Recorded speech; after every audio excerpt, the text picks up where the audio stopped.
traditional banking and investment banking are two separate worlds, two separate jobs, if you want, and investment banking is a lot more aggressive, is a lot riskier, and is a huge problem. And now, this is a lot more difficult to explain in a clever conversation at a cocktail party, Judah Grunstein. But this is potentially much bigger than even the insider trading scandals we've seen so far. Yeah, I mean, the thing is getting back to this idea of the pendulum swinging. I joked earlier, I didn't think that international bankers could come up with a new way to outrage the entire world more than they already had with the financial crisis, and each time they sort of proved that wrong. It's in fact it's a story that's been generating for a couple of years, or that's been building for a couple of years, that has gotten very little traction because it's very, very complex in terms of banking details, which very few people outside of the actual bankers themselves can understand, and also the numbers are huge, but the way in which the people are harmed, it's not like the mortgage crisis where there were predatory loans going after people that couldn't pay them back. It's very complicated. Some days the rate was exaggerated, some days it was downplayed, so it's hard to see who was hurt and how. And a lot of people that are hurt are people that aren't necessarily homeowners or on the ground. They're also other investment banks and bankers and things like that. So all of that combined makes it this story that kind of rumbled underground for a while and all of a sudden explodes because Barclays was the first to actually just come clean and say we did it, but there's a whole list of people who are suspected, or banks that are suspected of doing the same thing, that so far haven't come clean. A lot of trust broken, and one of the aspects of this, of course, is that in 2007, 2008, Barclays did not ask for a bailout, and effectively, with this kind of maneuvering, they were able to fool everyone as to the real state of the bank at the time. Yes, but I think we have good news this week on the financial market. We have good news because Barclays has been fined by the English, British and American regulators. It's good news to know that there is regulation in the bank system right now. So that's good news. And we have almost some regulation. We demand more regulation, but it's a good point. And after that, today I've seen the so-called Serious Fraud Office in Britain that has opened an investigation. That's good news as well. We will have bankers and traders that will have to explain what they did and be accountable. And we are expecting this since 2008, since this moment you mentioned. And we have good news in Spain as well, in my country, because this week a judge has decided to open an investigation and charge 33 executives of the bank Bankia, who was about to bankrupt a month ago, and a bank which has been rescued by the European Union, the BCA, and the ECB, and the IMF. And yes, I believe something maybe is going to change in the banking system right now. Vivian Walt, you look a little dubious. I'm very dubious. I think you have to be a real optimist to see all of this as good news. It just seems like such an education for all of us, and I'm not sure I'd really go for Patrick's, Chinese wall, if you like, between the investment banking and, us regular little folks who, go to the ATM to get out cash. Essentially, the wall is breaking down. I mean, we all have investments of some kind, pension funds, whatever, mortgages, all of which are deeply affected by these manipulations. And if you read the emails that went on between Barclays executives and other bank executives and, the small group of guys, I think they were all guys, sitting in a room kind of fiddling numbers, it was just amazing. It's like a small group of people who essentially can, basically massage the global financial system day by day. And of course, who knew?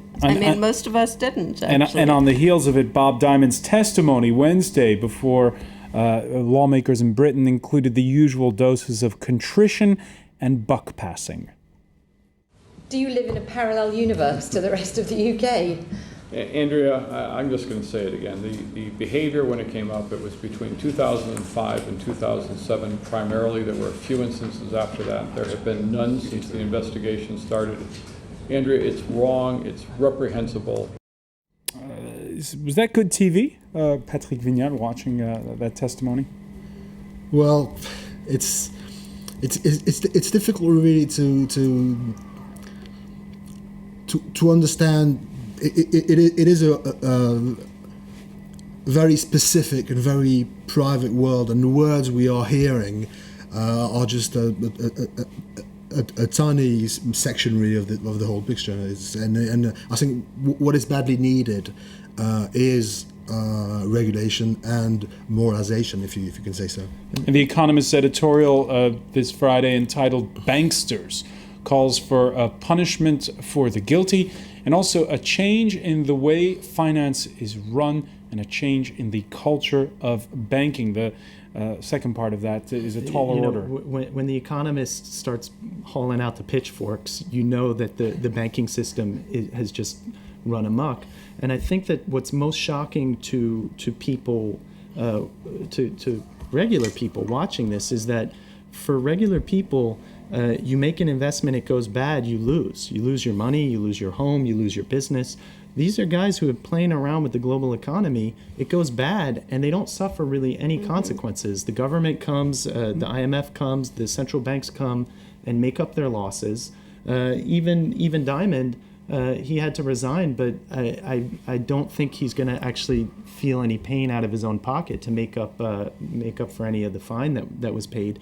There's this sense that some people are not only not playing by the rules, but that there just aren't any rules at all for them, and it's very clearly, even if people can't understand the intricacies of the financing aspect, it's very clearly unfair and unjust, especially in a world where so many people are tightening their belts and feeling pain day to day in terms of what's going on. So I think that, again, this whole idea of where we are in the cycle of regulation and taxing and non-regulation and non-taxing, I think it's really going to swing back and generate some outrage. And the story may be complicated, but The Economist predicts it is going to spread because, as Judah was saying, Barclays is the only bank that's cooperated with the investigation so far. Well, insofar as people are actually reading this news, I think it must be, it must really shake people's idea of what a bank is. I mean, it's already been shaken the last few years, but,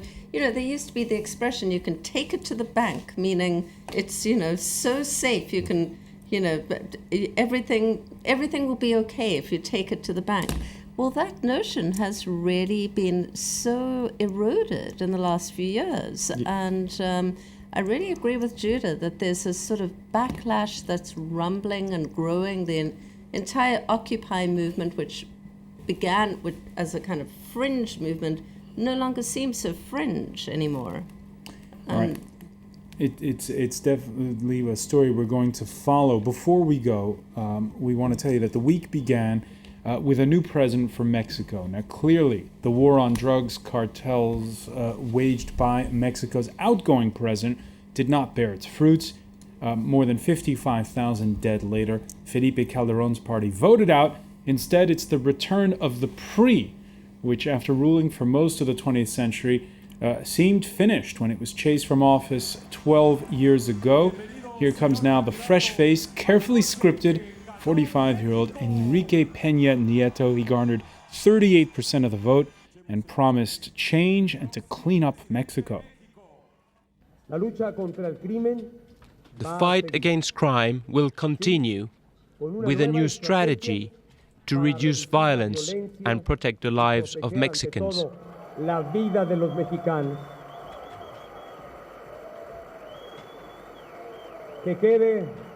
Let it be clear. With organized crime, there will be no pacts, nor truce. Antonio Rodriguez, can we take at face value what the president-elect has said? Let's wait and see. The PRI is back 12 years later, Peña Nieto is saying that Mexico has changed, the PRI is not the same. We will see what he's going to do in the next years. And what we have seen is that, again, like in 2006, López Obrador, the leftist candidate, is saying that this election was fraudulent. It's really a pity for a country like Mexico in 2000, when the PRI was defeated after over 71 years. The country, we expected Mexico to become a real democracy. And in 2006, we had López Obrador saying that he won the election and he lost just for less than 1%. This time, I believe the situation is really different. He's not saying that he won the election. He's saying that the election was fraudulent. He lost with Peña Nieto won with more than 3 million votes. It's difficult to say. Victory this it's time a clear around. victory. But at the same time, I believe that the PRI has won, but has not had the election, the success that he expected. And the PRI in Congress, as far as I know, will not have the majority. So they will have to manage the Congress with try to have some support in Congress from other parties like the PAN. There are two things too. Is that the head of the party has changed, and the president has this new, fresh look. But there's still a lot of the same old faces that are in some of the positions. So there is sort of a wait and see attitude about how much actual reform in terms of clean government and things like that. The second thing is that one of the things that the PRI did during the 12 years, well, especially the last 6 years, was that they devolved a lot of power to the governorships in Mexico because they controlled a lot of the governorships. And so the question now is how tightly Peña Nieto can actually run and shape policy with the governors controlling as much as they do. So there's still some governors, and he has not a majority in the Congress. In the Congress as well. The issues. Patrick Vignal, when you look at the huge challenge of these drugs cartels, of all these people who've been killed, it seems daunting. Yeah, it does, and it also it could be worrying in a way to see the PRI come back. Whether it's a new PRI, we will see. But we mentioned accusations of vote buying, corruption, but there have been more serious accusations against the PRI, which are possible links with the drug trade. So let's wait and see. But you mentioned vote buying on the outskirts of Mexico City. France 24's Laurence Cuvillier and Mathieu Comin went to a campaign rally where it wasn't always the PRI's platform that seemed to sway potential voters. Have they told you who to vote for? Yes. How did they say it? They get in touch with us and ask us to get a group of people together. The payment comes later. How much do they pay per vote? It's usually between 60 and 80 euros. And do you think that's fraud or normal? For us, it's very normal. But on stage, the candidate talks about an agenda based on very different values. Politics will no longer be synonymous with corruption and the abuse of power. I guess it's all how you define it, Vivian Walt. Yeah, of course. And apparently all parties engaged in vote buying, so it's not just the PRI. There was a rush on stores to cash in the coupons that they'd been given in order to go vote for one or other party. Mexico is a vast country, and whether we're talking about corruption, we're talking about, the cartels or whatever, and even the enormous numbers of people who've been killed, the beheadings in Juarez and so on. Nonetheless, you're talking about still small parts of this very, very huge populous country. And what's sad a little bit, and particularly in the US you see this, is that the perception of Mexico is just of a country that's gone totally crazy and that's completely out of control. Of course, you can go to many, many parts of Mexico that are, prospering and that are totally livable places.